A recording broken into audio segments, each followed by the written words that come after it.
आचार्य चाणक्य, जिन्हें कौटिल्य और विष्णुगुप्त के नाम से भी जाना जाता है, उन्होंने जीवन को समझने के लिए जो नीतियां दी। वीडियो में आगे बढ़ने से पहले चैनल को सब्सक्राइब कर दे। वे केवल राजाओं के लिए नहीं थी, बल्कि स्त्री और पुरुष दोनों के लिए समान रूप से उपयोगी थी। यदि कोई महिला ऐसी बनना चाहती है जिसकी सब इज्जत करे और कोई उसे हल्के में न ले, तो उसे अपने भीतर ऐसी शक्ति जगानी होगी जो शब्दों से नहीं बल्कि व्यक्तित्व से प्रकट होती है।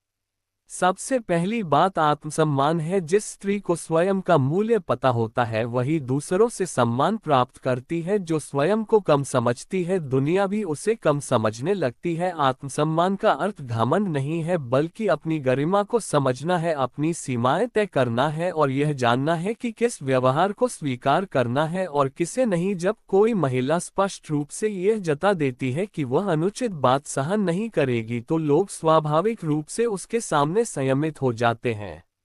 दूसरी बात ज्ञान है। ज्ञान वह आभूषण है जिसे कोई चुरा नहीं सकता। चाणक्य कहते हैं कि विद्या ही मनुष्य का सच्चा मित्र है। यदि महिला पढ़ी लिखी है, समझदार है, विषयों की जानकारी रखती है, तो उसकी बातों में वजन होता है। लोग उसकी राय को महत्व देते हैं। आज के समय में शिक्षा केवल डिग्री नहीं बल्कि समझ और विवेक है। समाचारों से लेकर समाज तक की जानकारी रखना, आर्थिक समझ रखना और अपने अधिकारों को जानना, ये सब उसे मजबूत बनाते हैं।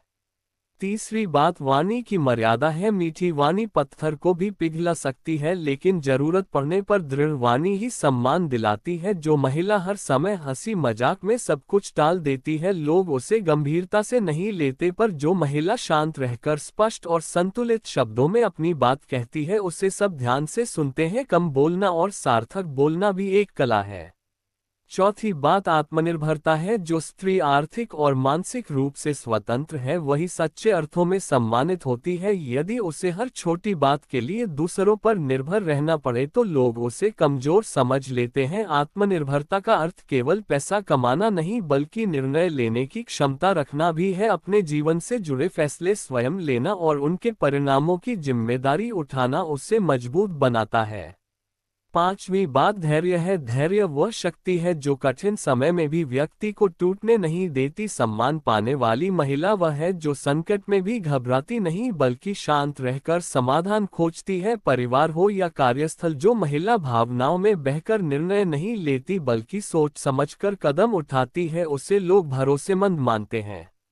छठी बात चरित्र की दृढ़ता है। चाणक्य के अनुसार चरित्र मनुष्य की सबसे बड़ी पूंजी है। यदि चरित्र पर आंच आ जाए तो सब कुछ व्यर्थ हो जाता है। महिला के लिए भी यही सत्य है। जो अपने सिद्धांतों पर अडिग रहती है, जो परिस्थिति बदलने पर भी अपने मूल्यों से समझौता नहीं करती, उसका सम्मान स्वयं बढ़ता है। सातवीं बात समय का मूल्य समझना है। जो महिला अपने समय का सदुपयोग करती है, लक्ष्य बनाती है और उन्हें पूरा करने का प्रयास करती है, वह दूसरों के लिए प्रेरणा बनती है। आलस्य और लापरवाही व्यक्ति को हल्का बना देते हैं, पर परिश्रम और अनुशासन उससे ऊंचा उठाते हैं। आठवीं बात संगति का चयन है। चाणक्य कहते हैं कि संगति मनुष्य को ऊपर भी उठा सकती है और नीचे भी गिरा सकती है। यदि महिला अपने आसपास सकारात्मक और लक्ष्य उन्मुख लोगों को रखेगी, तो उसका व्यक्तित्व भी वैसा ही बनेगा। गलत संगति से बचना और ऐसे लोगों से दूरी बनाना जो उसकी ऊर्जा को कम करते हैं, ये भी बुद्धिमानी है। नौवीं बात भावनात्मक संतुलन है। स्त्री स्वभाव से संवेदनशील होती है, लेकिन अत्यधिक भावुकता कभी कभी उसे कमजोर दिखा सकती है। सम्मान पाने के लिए आवश्यक है कि वह अपने भावों को समझे, परंतु उन पर नियंत्रण भी रखे। रोना कमजोरी नहीं है, पर हर परिस्थिति में टूट जाना दूसरों को अवसर देता है कि वे उसे हल्के में लें।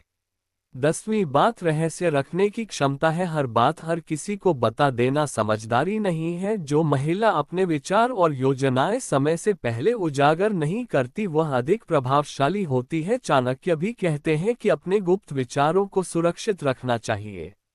11वीं बात शारीरिक भाषा है। व्यक्तित्व केवल शब्दों से नहीं बल्कि चाल ढाल से भी झलकता है। सीधा चलना, आंखों में आत्मविश्वास रखना और साफ सुथरा रहना, ये सब संकेत देते हैं कि वह स्वयं को महत्व देती है। जो स्वयं को महत्व देती है, दुनिया भी उसे महत्व देती है। 12वीं बात दूसरों का सम्मान करना है। जो महिला सबका आदर करती है वह स्वाभाविक रूप से आदर प्राप्त करती है। सम्मान मांगने से नहीं बल्कि देने से मिलता है। घर में बड़ों का आदर करना, छोटों से प्रेम से बात करना और सहकर्मियों के साथ सहयोग रखना उसके व्यक्तित्व को ऊंचा बनाता है। 13वीं बात निर्णय क्षमता है। जो महिला निर्णय लेने से डरती है वह अक्सर दूसरों पर निर्भर रहती है, पर जो महिला सही गलत को तौलकर स्पष्ट निर्णय लेती है उसे नेतृत्व का दर्जा मिलता है। निर्णय गलत भी हो सकता है पर अनिर्णय सबसे बड़ी कमजोरी है। 14वीं बात आत्मसंयम है। क्रोध, लोभ और ईर्ष्या ये तीनों व्यक्ति को नीचे गिराते हैं। यदि महिला अपने क्रोध पर नियंत्रण रखती है और ईर्ष्या से दूर रहती है तो उसका मन शांत रहता है। शांत मन ही सही दिशा देता है। 15वीं बात निरंतर विकास है। जो महिला सीखना बंद कर देती है उसका विकास रुक जाता है, पर जो हर दिन कुछ नया सीखने का प्रयास करती है वह समय के साथ और मजबूत होती जाती है। सम्मान पाने की राह आसान नहीं होती, पर जो महिला अपने भीतर की शक्ति को पहचान लेती है वह किसी से कम नहीं रहती। उससे न तो किसी की स्वीकृति की आवश्यकता होती है और न ही किसी की दया की। वह अपने कर्मों से अपना स्थान बनाती है। यदि आप ऐसी महिला बनना चाहती हैं जिसकी सब इज्जत करें तो अपने भीतर आत्मविश्वास जगाए, ज्ञान अर्जित कीजिए, मर्यादा में रहकर दृढ़ता अपनाएं और अपने सिद्धांतों पर अडिग रहिए। यही चाणक्य की नीति का सार है कि जो स्वयं को जीत लेता है वही संसार को जीत सकता है।